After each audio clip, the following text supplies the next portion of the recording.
Hello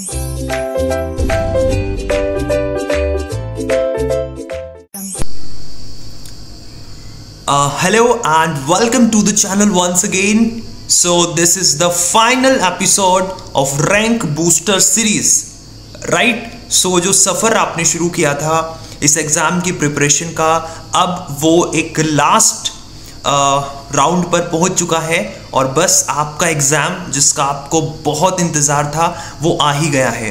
ठीक है, तो एग्ज़ाम से पहले ये वीडियो लेक्चर जिसके अंदर हाईली मोस्ट प्रेडिक्टेड क्वेश्चंस और कॉन्सेप्ट का पूरा सेट इसके अंदर है, तो इन कॉन्सेप्ट के ऊपर बेस्ड क्वेश्चन आ सकता है सेम या फिर सिमिलर आपके YSP UGET के एग्जाम के अंदर, right? So let get started with the very first question of the day.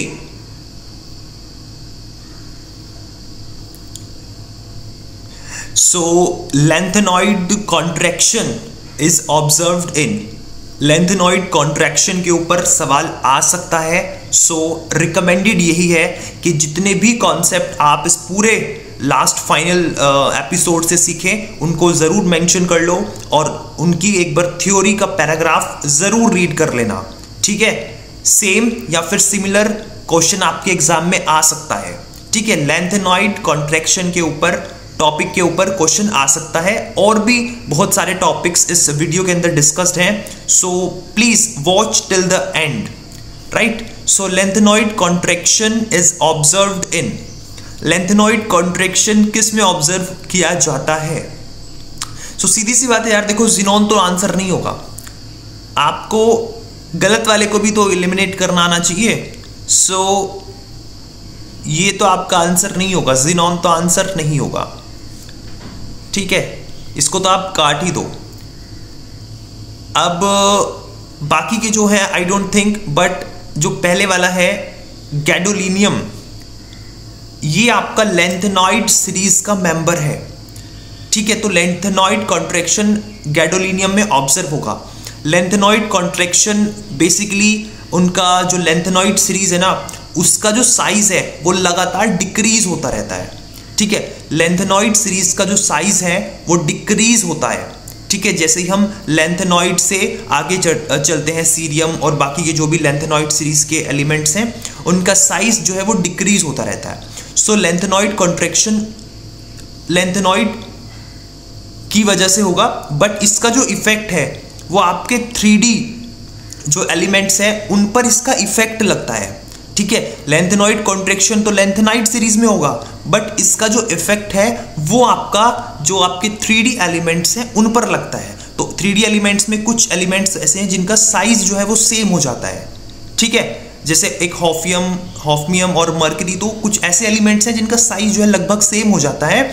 किसकी वजह से? lengthenoid कॉन्ट्रैक्शन की वजह से। ये इसका इफेक्ट 3D में लगता है, but this is observed in the lengthenoid series. तो गैडोलिनियम जो है वो lengthenoid सीरीज का मेंबर है, सो that's why answer is gadolinium and I am very much sure कि क्वेश्चन आ सकता है, राइट? देखो हम प्रिडिक्ट कर सकते हैं, सो जिसके चांसेस है। सो lengthenoid contraction is observed in gadolinium. So let's move to the next and very important question. Which of the following is a non-reducing sugar? ये बायोमोलिक्यूल्स चैप्टर से है। तो बायोमोलिक्यूल्स चैप्टर में एक तो आपको बेसिक अमाइनो एसिड आर्जिनिन और glycine ये पूछ लेते हैं, बेसिक अमाइनो एसिड। ग्लूकोज का पूछ लेते हैं आपसे कि क्या है ग्लूकोज की प्रॉपर्टीज पूछ लेते हैं, केमिकल प्रॉपर्टीज ग्लूकोज की पूछ लेते हैं। तो ग्लूकोज और ये वाइटामिन पूछ लेते हैं कि वाटर सोल्यूबल वाइटामिन कौन है, फैट सोल्यूबल वाइटामिन कौन है। तो फैट सोल्यूबल वाइटामिन सिर्फ 4 हैं, ADEK। मैं लिख देता हूं ADEK। तो फैट सोल्यूबल याद कर लो, बाकी जो बचे वो वाटर सोल्यूबल है। सो वाटर सोल्यूबल बचे होंगे ना, वही हो जाएंगे। सो ADEK ये सारे के सारे क्या हैं? These all are for fat soluble vitamins. These are fat soluble vitamins, ठीक है? सो अब ये एडिशनल इंफॉर्मेशन मैं आपको जो बता रहा हूं ना उसको भी आप मेंशन करते रहो, ठीक है। फैट सॉल्युबल ये पूछ लेते हैं आपसे। चलो अभी तो क्वेश्चन पे ध्यान देते हैं। Which of the following is a non reducing sugar, इसमें से नॉन रिड्यूसिंग शुगर कौन सी है? देखो नॉन रिड्यूसिंग शुगर होती है जो फेलिंग जो आपका टेस्ट होता है उसके साथ रिएक्शन नहीं करती है, राइट। फेलिंग हो गया या फिर टॉलिन हो गया, सो इन रिएजेंट्स के साथ रिएक्शन नहीं करती है। सो इसका जो करेक्ट आंसर होगा that is sucrose. Sucrose is a non reducing sugar, याद रहेगा, sucrose is a non reducing sugar. और बाकी जो ये है जैसे मॉल्टोज हुआ, लैक्टोज हुआ, ग्लूकोज, फ्रक्टोज, ये सब क्या है? This all are they are reducing sugar. ये क्या है? रिड्यूसिंग है। ये आपका जो टॉलरेंस रिएजेंट या फिर फेलिंग रिएजेंट टेस्ट है वो दे जाती हैं, so that's why they are reducing. और सुक्रोज टॉलन और फेलिंग का टेस्ट नहीं दे पाता, इसलिए sucrose is a non reducing sugar. याद रहेगा चीजें, ठीक है, क्लियर। आगे चलते हैं। आ सकता है सवाल भाई, बिल्कुल उसमें आपको मेंटली प्रिपेयर रहना है। सो लास्ट टाइम के लिए मुझे नहीं लगता इस सीरीज से बेस्ट आपके लिए कुछ और रहने वाला है, ठीक है। बाकी आपकी चॉइस है कि आप अलग अलग चैनल्स पे जाकर के लोगों की बकवास सुनो या फिर कुछ काम की चीज पढ़ लो जो आपको पढ़ाई जा रही है, ठीक है। आएंगे कुछ लोग ऐसे यूट्यूब पे जो लास्ट टाइम पे बोलेंगे कि बस एक तरीके से बकवास करेंगे और कुछ नहीं फायदा होगा आपको, उसका जीरो नॉलेज आपको मिलेगी, ठीक है। इतना सभी को पता है कि ड्रेस कोड क्या होता है, किस तरीके से एग्जाम में अपीयर करते हैं, ठीक है। एडमिट कार्ड पर सारे इंस्ट्रक्शंस ऑलरेडी लिखे हुए होते हैं। कुछ लोग आपका टाइम वेस्ट करने के लिए इस तरीके के यूट्यूब पे सेशंस लाएंगे, बट आपको मेंटली उस ट्रैप में नहीं फंसना है। काम की चीज जो है वो आप देखो, ये सवाल आपके काम की चीज है, आ सकता है पेपर में, तो जरा इस पे आप अपना टाइम इन्वेस्ट कर लो। सो अपना राइट जगह पे अपना टाइम इन्वेस्ट करोगे ना तो मुझे लगता है कि कुछ फ्रूटफुल होगा, ठीक है। सो क्वेश्चन देखते हैं। For uniform electric field along x axis the equipotential surface. Equipotential surface पे सवाल आ सकता है, आपसे पूछ सकते हैं कि इक्विपोटेंशियल सरफेसेस क्या होते हैं, ठीक है। इलेक्ट्रिक फील्ड पे सवाल आ सकता है कि इलेक्ट्रिक फील्ड का पहले तो फॉर्मूला आपको पता होना चाहिए। सो KQ/R²। इलेक्ट्रिक फील्ड का फॉर्मूला सबसे पहले तो मैं एडिशनल चीजें बता रहा हूं आपको, सो एडिशनल चीजों को एडिशनल जगह पे रखते रहो। क्वेश्चन अपनी जगह, बट इसके पेरीफेरी में जो चीजें हैं वहां से भी कभी कभी क्वेश्चन पूछ लेते हैं। सो इलेक्ट्रिक फील्ड होती है फोर्स पर यूनिट चार्ज, ठीक है, और इसको ना KQ/R² भी लिखते हैं, ठीक है। इक्विपोटेंशियल सरफेसेस हमेशा 90 डिग्री यानी कि परपेंडिकुलर होती हैं, ठीक है। हमेशा इक्विपोटेंशियल सरफेसेस 90 डिग्री मतलब एक दूसरे के ऐसे परपेंडिकुलर होती हैं, ठीक है। सो आपसे इस क्वेश्चन में अब क्या कहा है कि एक्स एक्सिस के अलोंग आपकी इलेक्ट्रिक फील्ड्स लग रही है, इलेक्ट्रिक फील्ड लग रही है एक्स एक्सिस के along, this is x axis. So अब जो इक्विपोटेंशियल सरफेस है उसकी क्या डायरेक्शन होगी, तो अब इक्विपोटेंशियल सरफेस होगा अब वो इनके परपेंडिकुलर होगा। सो एक्स एक्सिस के परपेंडिकुलर क्या होता है, एक्स एक्सिस के परपेंडिकुलर कौन सा प्लेन होता है? सो इसका एक्स एक्सिस के परपेंडिकुलर होता है YZ प्लेन। समझ में आ रही है चीजें, YZ प्लेन। सो इसका जो करेक्ट ऑप्शन होगा दैट इज, एक तो ये कि वो जो प्लेन के परपेंडिकुलर होती हैं एक्स एक्सिस के परपेंडिकुलर, और दूसरा YZ प्लेन के पैरेलल, ठीक है, parallel to the YZ plane. So इसका करेक्ट आंसर होगा बोथ 1 and 2। भाई एक्स एक्सिस प्लेन के परपेंडिकुलर, ठीक है, तो कौन सा प्लेन हुआ, YZ प्लेन हुआ ना। सो YZ प्लेन के जस्ट बगल वाला मतलब parallel, so that's why option is, ये थोड़ा सा 3D में आप सोचने की कोशिश करो, X axis, Y axis, Z axis. तो एक्स एक्सिस पर आपकी इलेक्ट्रिक फील्ड्स है, सो आपका जो इक्विपोटेंशियल सरफेस होगा that will be on the YZ plane. Is that clear? ठीक है, आगे बढ़े।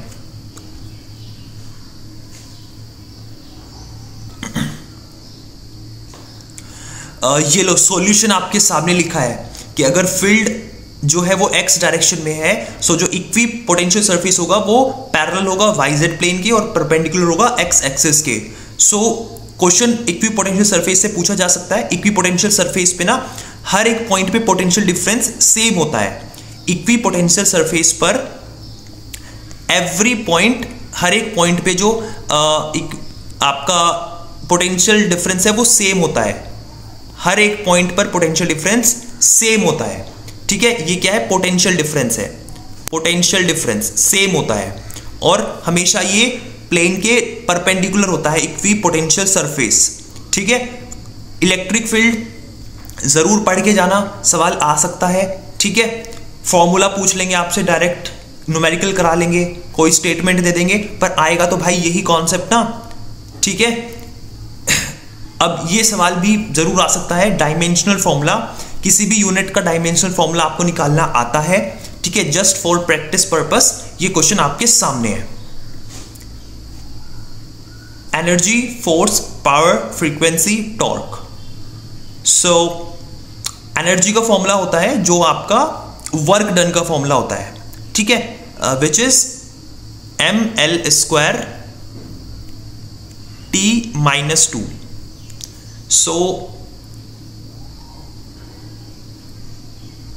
First is matching with P, ये तो मैच कर रहे हैं आपस में।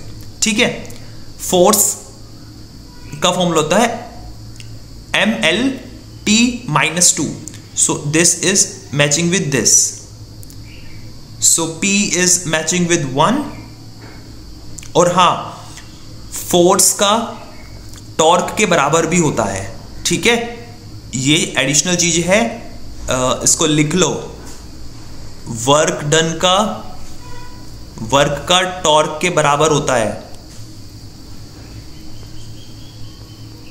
ठीक है, और प्रेशर, एडिशनल चीजें बता रहा हूं मैं आपको जो पेपर में आ सकती हैं।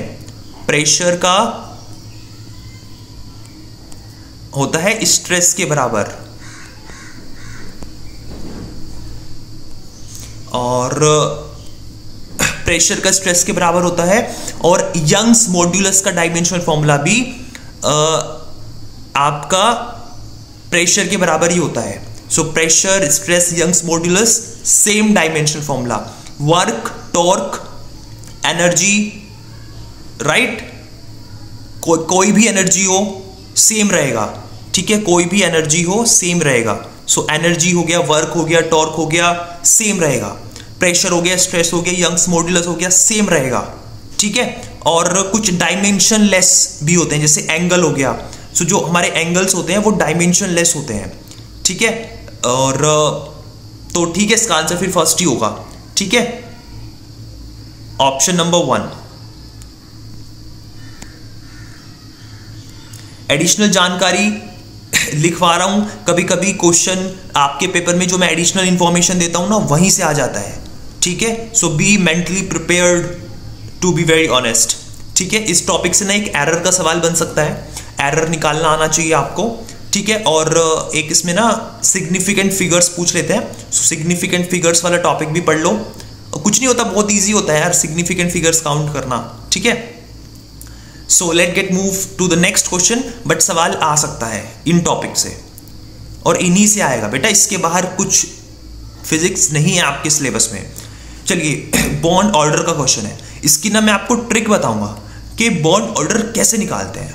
ठीक है, so the bond order O2+ is same as N। So bond order निकालने की ना मैं ट्रिक आपको बता रहा हूं। सबसे पहले ना आप उसमें ना इलेक्ट्रॉन काउंट कर लो। सो जैसे O2+ है ना, तो इसके अंदर इलेक्ट्रॉन काउंट करो। देखो, एक ऑक्सीजन में होते हैं 8 इलेक्ट्रॉन। ठीक है, एक ऑक्सीजन में होते हैं 8 इलेक्ट्रॉन। सो 2 ऑक्सीजन में कितने हो जाएंगे सर? 2 ऑक्सीजन में हो जाएंगे 16। सो 16 हो गए। अब प्लस चार्ज है, तो प्लस का मतलब होता है इलेक्ट्रॉन की कमी। सो -1, तो इसके अंदर टोटल 15 इलेक्ट्रॉन है। ठीक है, O2 के अंदर 15 इलेक्ट्रॉन है। अब O2 का बॉन्ड ऑर्डर कितना होगा? देखो, एक ट्रिक याद रखो, उसमें ना 14 को ना 3 मान लिया करो। अगर किसी में 14 इलेक्ट्रॉन है तो उसका बॉन्ड ऑर्डर जरूर 3 होगा। ठीक है, अगर किसी का में इलेक्ट्रॉन 15 है, सो 0.5 घटा दो, तो उसका जो बॉन्ड ऑर्डर होगा वो 2.5 होगा। ठीक है।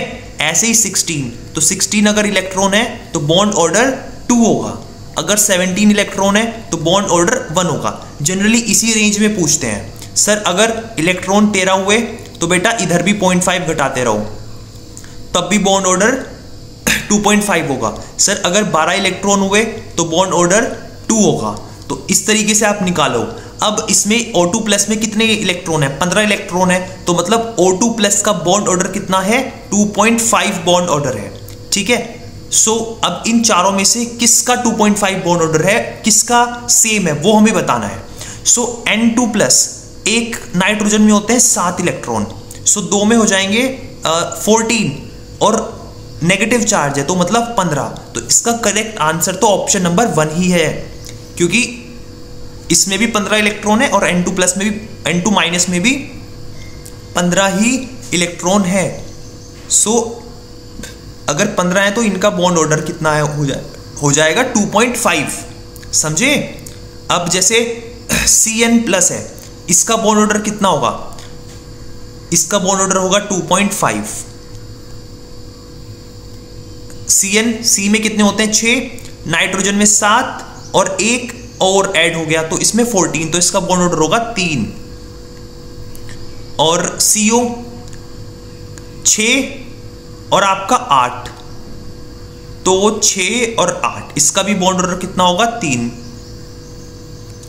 NO प्लस, नाइट्रोजन में 7, बेटा समझ पा रहे हो ना, इलेक्ट्रॉन काउंट करो और फिर उनको इस हिसाब से मैनेज कर लो। अगर 14 इलेक्ट्रॉन है तो बॉन्ड ऑर्डर 3, 15 इलेक्ट्रॉन है तो बॉन्ड ऑर्डर 2.5, 16 इलेक्ट्रॉन है तो बॉन्ड ऑर्डर 2, एक नाइट्रोजन 7, एक ऑक्सीजन 8 और प्लस चार्ज है, सो मतलब डेफिशिएंसी है एक इलेक्ट्रॉन की।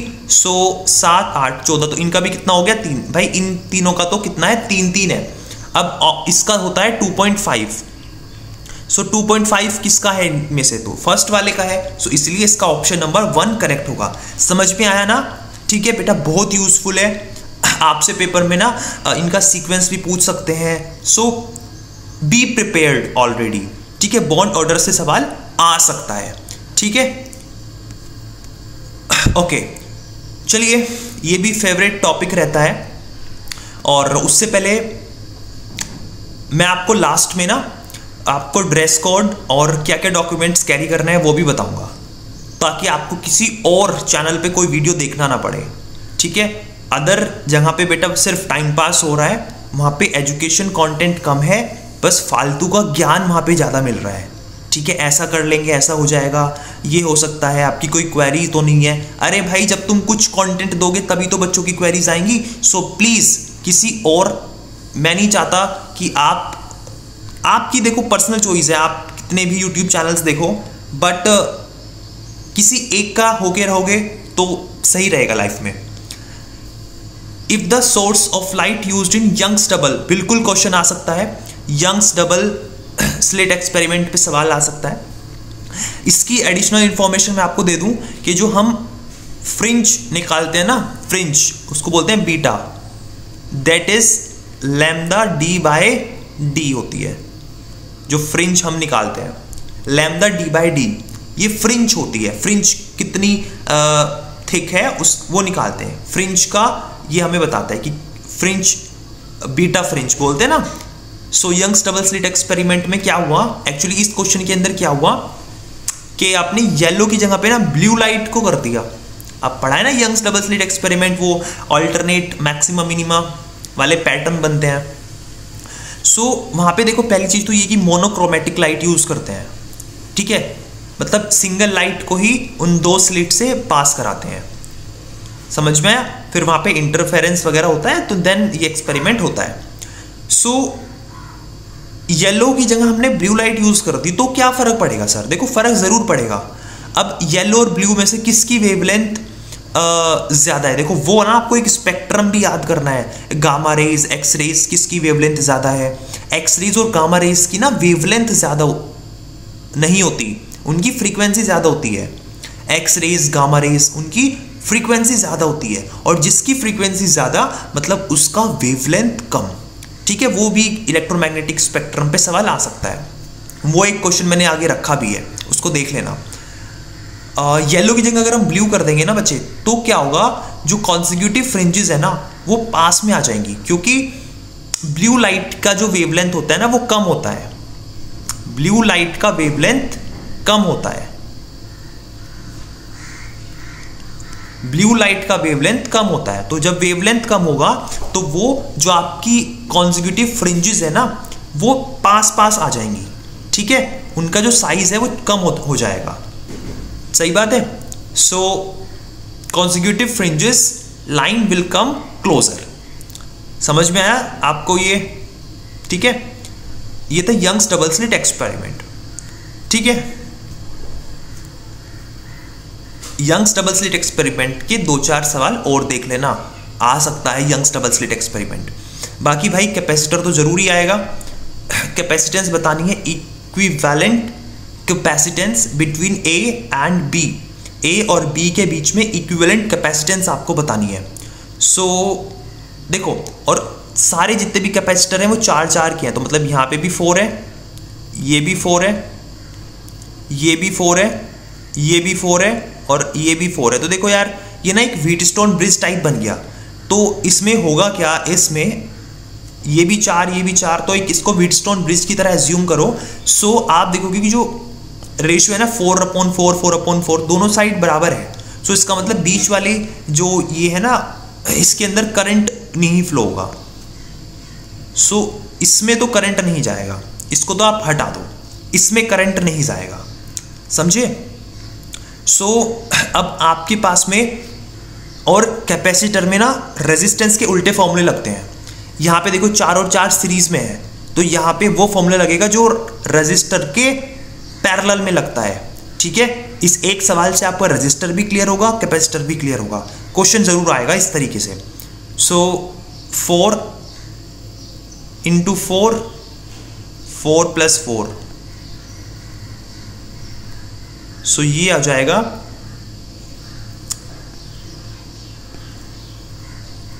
2। सो इनको तो मिला के आ गया 2, तो इनको मिला के भी कितना आएगा 2। सो 2 और 2 पैरेलल में है, तो यहां पे वो फॉर्मूला लगेगा जो रजिस्टर के सीरीज में लगता है। सो यहां पे कर दो 2 और 2 4, तो इसका आंसर होगा 2। ठीक है, सिंपली यहां पे प्लस हो जाएगा, पैरेलल में यहां पे सिंपली प्लस करते हैं, और सीरीज में यहां पर कैपेसिटेंस में हम लोग पैरेलल वाला फॉर्मूला लगाते हैं जो रेजिस्टेंस का होता है, समझे? सो 4 ये हमने यहाँ पे कर दिया, तो 4 इज द करेक्ट आंसर। समझ में आया सभी को?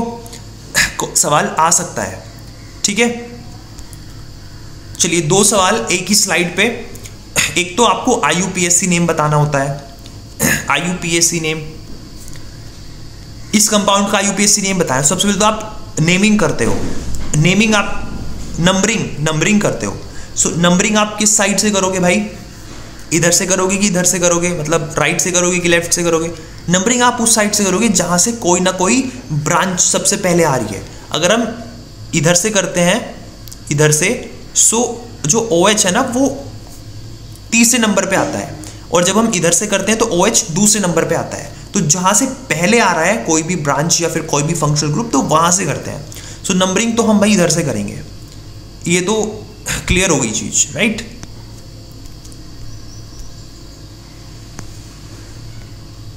सो दिस शुड बी 1, अरे लिख जा, this should be 1, this should be 2, 3 और 4। सो 4 कार्बन है।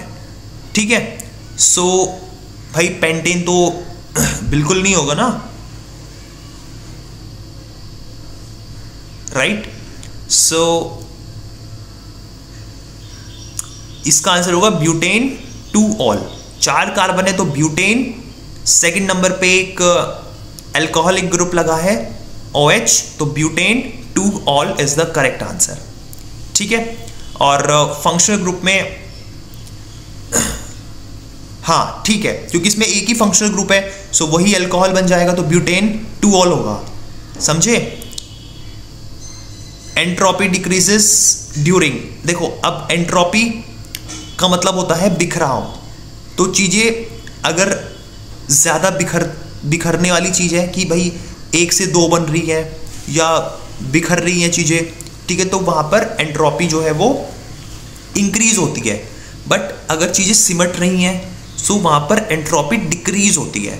सो इस सवाल में आपसे पूछा है entropy decreases during, entropy decreases during.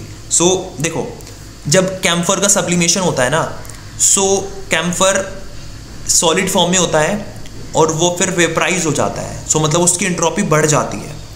Melting of ice, जब आइस मेल्ट होती है तो आइस क्यूब इतना सा होता है, फिर वो फैलते फैलते पूरा मेल्ट हो जाता है।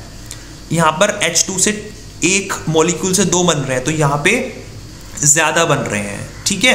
But crystallisation of sucrose from solution, sucrose का ना क्रिस्टलाइजेशन हो रहा है, मतलब वो सिमट रहा है, तो वहाँ पर एंट्रोपी क्या हो रही है, डिक्रीज हो रही है, ठीक है। ये पता होना चाहिए, राइट। IUPSC नेम पूछा जा सकता है, आना चाहिए। चलिए जी, क्वेश्चन है TPV मतलब टेम्परेचर, प्रेशर एंड वॉल्यूम। ये एजर्सन रीजन है, इसको देख के डरना नहीं है, सिर्फ दो ही स्टेटमेंट हैं छोटे छोटे से, उनको देखो। प्रेशर, वॉल्यूम और टेम्परेचर को हम स्टेट वेरिएबल या फिर स्टेट फंक्शंस कहते हैं। यस, एक होते हैं स्टेट फंक्शन, एक होते हैं पाथ फंक्शन। स्टेट फंक्शंस वो होते हैं जिनको कोई मतलब नहीं है कि रिएक्शन कैसे हो रही है, ठीक है। आप कैसे भी कराओ बट रिएक्शन होनी चाहिए, जिनको सिर्फ फाइनल और इनिशियल से मतलब है, इनको सिर्फ इनिशियल फाइनल से ही मतलब है, they are state functions. So temperature is a state function, yes. Pressure is a state function, volume is a state function, Gibbs free energy is also a state function. As spontaneity जो होता है वो भी state function. तो PVT जितने भी हैं ये, और U internal energy is also a state function. So ये सब स्टेट फंक्शन है जिनको रास्ते से मतलब नहीं है, जिन्हें सिर्फ मंजिलों से मतलब है। Reason their values depend on the state of the system, ये तो ठीक है कि उनका ना, उनकी वैल्यू जो है वो स्टेट ऑफ द सिस्टम पे डिपेंड करती है, but how it is reached उन्हें इस चीज से कोई मतलब नहीं है कि आप कैसे पहुंचे। समझ पा रहे हैं? So answer should be third. Assertion true है, रीजन फॉल्स है। वर्क फंक्शन ये तो थे path function, sorry state function. अब पाथ फंक्शन कौन कौन होते हैं? वर्क, ठीक है, is a path function and heat is also a path function. तो ये होते हैं path function. Work is a path function, basically work याद रखना, work is a path function. बाकी ये आपके स्टेट फंक्शंस होते हैं। पाथ फंक्शंस को नाम नहीं क्लियर कर रहा है, इनको रास्तों से मतलब होता है, आपने कैसे कैसे रिएक्शन करा दी, बट इनको नहीं मतलब है कि आपने प्रोडक्ट तक आप कैसे पहुंचे, हाउ इट इज रीच्ड, इनको मतलब नहीं है, ठीक है। So that's all for today. बाकी पार्ट 2 आएगा, टाइमिंग्स आपके पास में लिखी हुई हैं, सो प्लीज़ जरूर देखें, उसमें भी अच्छे क्वेश्चंस हैं पार्ट 2 में भी। So that's all for today. पढ़ते रहिए, इन सारे क्वेश्चंस को ज़रूर प्रैक्टिस कीजिए, इन कॉन्सेप्ट्स को प्रैक्टिस कीजिए, सवाल ज़रूर आएगा आपके कॉम्पिटिटिव जो आपका एग्ज़ाम है अगले दिन उसके अंदर, ठीक है। सो कुछ आगे भी हम प्रैक्टिस करेंगे, ठीक है। वीडियो की लेंथ बढ़ जाती है तो फिर मुश्किल होता है इसको अपलोड करना जल्दी, सो दैट्स वाई मैं इसको 2 पार्ट्स में ब्रेक कर रहा हूँ।